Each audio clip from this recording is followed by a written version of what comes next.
तो और एक क्वेश्चन जो इम्पोर्टेंट क्वेश्चन है एग्ज़ाम के लिए, और ये एरिथमेटिक प्रोग्रेशन चैप्टर का क्वेश्चन है।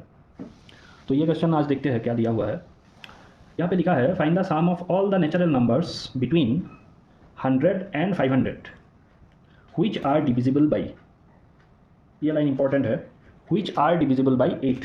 तो ऐसे नेचुरल नंबर्स, ठीक है, ऐसे नेचुरल नंबर्स जो कि 100 और 500 के बीच में हो, और कंडीशन क्या है, डिविजिबल बाई 8 हो। डिविजिबल बाई कितना, 8 हो, उनका हमें साम निकालना है।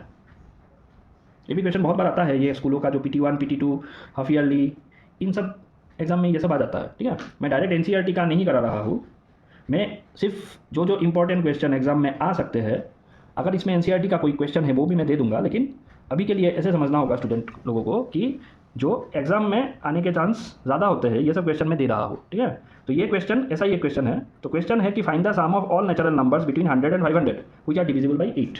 तो ऐसे नंबर जो 100 और 500 के बीच में हो और डिविजिबल बाई 8 हो, तो पहला नंबर कौन सा हो सकता है? 100 8 से डिविजिबल है क्या कम्प्लीटली? डिविजिबल मतलब क्या, रिमाइंडर 0 होना चाहिए? नहीं है। 101 नहीं है। 102 103 ऐसे देखना होगा स्टूडेंट को। तो एक्चुअली 100 के बाद 104 ही ऐसा नंबर है जो डिविजिबल बाई 8 है। 8 से अगर किया हमने कितना होगा, 8 1 ज़ा 8, ठीक है, तो 10 - 8 2 24, 8 3 ज़ा 24, तो इसलिए डिविजिबल बाई 8 है। सिमिलरली ऐसा और एक नंबर ढूंढो जो 104 के बाद 8 से डिविजिबल हो, तो ऐसे ढूंढना पड़ेगा, तो तुम्हें मिलेगा 1112। ये स्टूडेंट को खुद से करना होगा। तो ऐसे 3 नंबर लिखने से ही हो जाता है। 112 के बाद कितना आएगा, 120, उसके बाद भी आएगा, मैं इतना नहीं लिखूंगा। और लास्ट नंबर जो 500 भी हो सकता है, नहीं तो 500 के आगे ऐसा नंबर जो डिविजिबल बाई 8 हो, वो है 496। तो ये हो गया तुम्हारा एक सीरीज़। तो ये AP है कि नहीं, मतलब एरिथमेटिक प्रोग्रेशन है कि नहीं, ये हम कैसे फाइंड करते हैं?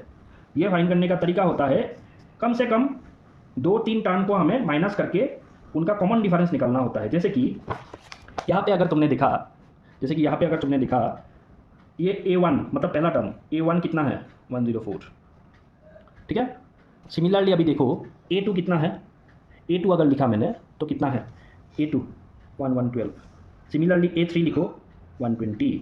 तो कॉमन डिफरेंस हम कैसे निकालते हैं? कॉमन डिफरेंस निकालने का तरीका है A2 - A1, ये पहला, तो 112 - 104, ये अगर किया तो कितना निकलेगा, 8 निकलेगा, ठीक है। सिमिलरली और एक टर्म में से देख लो, A3 - A2, ये भी अगर हमने किया, ठीक है, A3 - A2 तो कितना निकलता है, A3 कितना है, 120 - 112, तो ये अगर किया तो ये भी 8 ही निकलता है, ठीक है। तो हमने क्या देखा, 2 टर्म ऐसे मिल रहे हैं, जैसे A2 - A1 8 ही निकल रहा है, A3 - A2 8 ही निकल रहा है, तो और नीचे जाने का ज़रूरत नहीं है। मैंने क्या बोला, A4 - A2 A4 - A3 नहीं करना है हमें, इसका ज़रूरत नहीं है। 2 टर्म ऐसे निकालेंगे तो हो जाता है। तो हम बोल सकते हैं देयरफॉर क्या लिखेंगे अभी, common difference comma D equal to 8 होगा, 8 होगा ना, तो हो गया। तो हमें D मिल गया, फर्स्ट टर्म भी हमें पता है, D भी पता है, ठीक है। और इस सीरीज़ का लास्ट टर्म भी हमें पता है। लास्ट टर्म मतलब कितना है, 496। 500 तो नहीं होगा, तो 496 हमें पता है। तो ये जो लास्ट टर्म होता है इसको हम किससे डिनोट करते हैं, AN equal to 496। AN equal to कितना, 496। और तो बाकी सब पता है, क्या क्या पता है, A1 पता है, A1 को हम A भी लिख सकते हैं, A इक्वल टू 104, मैं फिर से ऐसे ही लिख रहा हूँ। D इक्वल टू कितना है, 8 है, और लास्ट टर्म तो लिख ही लिया। अभी हमें क्या निकालना है, अभी हमें ये जो सीरीज़ है, ये जो सीरीज़ दिया हुआ है ना, इस सीरीज़ में टोटल कितने टर्म्स है, अभी तो हमें पता नहीं है, 1 2 3, उसके बाद लास्ट टर्म निकाल लिया। तो टोटल टर्म्स जब निकालते हैं इसको हम किससे डिनोट करते हैं, N, नंबर ऑफ टर्म्स। ये हमें नहीं पता है अभी तक, तो ये पता करना होगा N कितना है, ठीक है। टोटल टर्म्स पता करने के लिए हम फॉर्मूला कौन सा यूज़ करते हैं AP में, एक कॉमन फॉर्मूला है, इसका नाम है AN इक्वल टू कितना, A प्लस N - 1, और क्या है, इंटू D मतलब कॉमन डिफरेंस। तो टोटल टर्म तो हमें पता है, टोटल टर्म कितना है, मतलब एकदम लास्ट टर्म कितना है, 496। ये तो लिख देंगे यहाँ पे 496 इक्वल टू, ठीक है, ये तो लिख देंगे 496। तो 496 इक्वल टू क्या लिखेंगे अभी, A कितना है, मैंने बोला 104 प्लस, अभी ब्रैकेट में N - 1, N हमें नहीं पता, और D कितना है, 8 है, लिख दिया। तो उसके बाद क्या करना है, उसके बाद हमें 496 - 104 इक्वल टू ब्रैकेट में N - 1 इंटू 8। तो 496 - 104 कितना होता है, 392। Equal to n minus 1 into 8, इतना तक लिखा। उसके बाद क्या लिखना है, उसके बाद देखो, उसके बाद 392 ये था ना हमारा, 392 equal to n minus 1 into 8 ये था।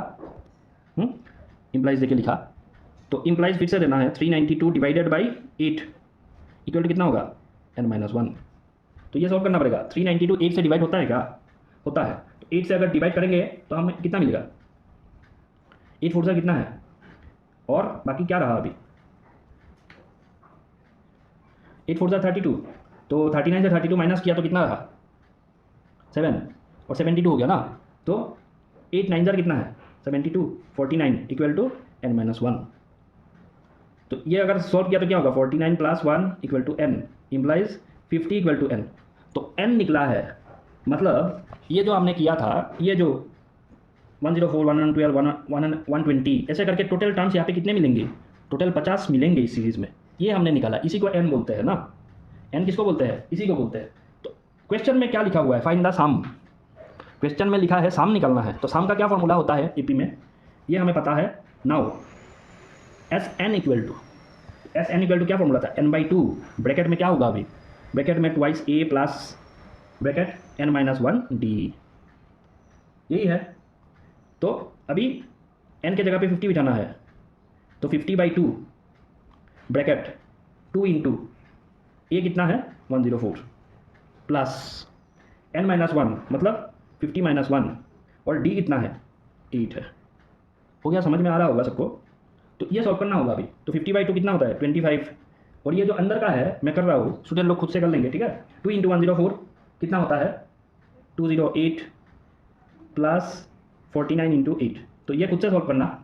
अभी तो अगर क्लास 10 के स्टूडेंट है तो उन्हें खुद से सॉल्व करना आना चाहिए, ब्रैकेट का जो है। तो 49 इंटू 8 खुद से करना है, ठीक है। 49 इंटू 8 खुद से करना है। ऐसा नहीं कि वीडियो में सब कुछ धराधर जो है वो ऐसे ही देख लो, वीडियो देख के कर लो, उसके बाद हो जाएगा। तो खुद से करने का हैबिट डालना चाहिए स्टूडेंट को। तो 49 इंटू 8 कितना होता है, ये अगर खुद से करे तो इसका आंसर कितना होता है, ठीक है मैं इस बार बोल देता हूँ। 49 इंटू 8 होता है 392, ठीक है 392। तो यहाँ पे 25, यहाँ पे 208 प्लस 392 हो गया 392। तो 392 हो गया, तो अल्टीमेटली कितना रहा 25, यहाँ पे 208 और 392 एक साथ कर लेता हूँ ना। अभी 208 था, तो 208 और 392 कितना होता है 600। तो अभी 25 इंटू 600 ये भी करना पड़ेगा। 25 इंटू 600 कितना होता है 15,000। तो S50 कितना निकला 15,000, यही है आंसर। तो क्वेश्चन था find the sum of all the natural numbers between 100 and 500। तो इसका आंसर मिला है, ये क्वेश्चन का आंसर कितना मिला है 15,000। तो यही है आज का ये वाला क्वेश्चन जो एग्जाम में आ भी सकता है। ऐसे बहुत सारे क्वेश्चन है इस चैप्टर में, मैं सब करा दूंगा। तो इसके लिए ये जो यूट्यूब का जो चैनल है उसको फॉलो करके रखना सब। तो इससे क्या होगा, टाइम टू टाइम जो वीडियो दूंगा वो सबको मिलता रहेगा नोटिफिकेशन में। तो ये सब दिखना है, ठीक है। तो आज के लिए इतना ही। और वीडियो क्वालिटी मैं फिर से बोल रहा हूँ, ये मेरा स्टार्टिंग का वीडियो है इसलिए ऐसा है, और ये मैं इम्प्रूव करने का ट्राई करूँगा। तो अभी मैं थोड़ा ऐसा मिथ में समझाता हूँ ये क्या किया मैंने, 2 मिनट नहीं लगेगा अभी। तो आज আমি কি কৰিলোঁ আৰু এটা কাম কৰিলোঁ যোনটো এক্সামত বহুত আহে। তো এইটো কামত কেনেকৈ কি কৰিব লাগে চব বুজিলা তোমালোকে। তো ফাৰ্ষ্টত আমি কি কৰিলোঁ, ফাৰ্ষ্টত আমি এন ওলালোঁ, এন মানে নাম্বাৰ অফ টাৰ্মছ কিমান, তাৰপিছত এছএনৰ ফৰ্মুলা ইউজ কৰি এইটো সলভ কৰিলোঁ। এছএনৰ ফৰ্মুলাও দিছোঁ মই, কেনেকৈ এছএনৰ ফৰ্মুলা ওলাই কি ওলায় এইবিলাক সব যোনবিলাক মোৰ ইয়াত টিউশ্যন কৰি আছে চবে গম পায়। আৰু যোনবিলাকে টিউশ্যন কৰা নাই জাষ্ট ভিডিঅ' ফ'ল' কৰি আছে সিহঁতে অলৰেডি গম পাই যাব কেইদিন যদি ফ'ল' কৰে। তো সেইটোৱে ফৰ্মুলা এছএনৰ। তো তাৰপিছত আমি ওলালোঁ। তো এনেকৈ যদি তোমালোকে টাইম টু টাইম যদি ভিডিঅ' লাগে তেতিয়া হেৰিটো ফ'ল' কৰিবা, তেতিয়া সোনকালে পাই যাবা আৰু ভিডিঅ'টো। সেইটোৱে ঠিক আছে, थैंक यू। नेक्स्ट वीडियो जब दूंगा तो चैनल में आ जाएगा, ठीक है। अभी के लिए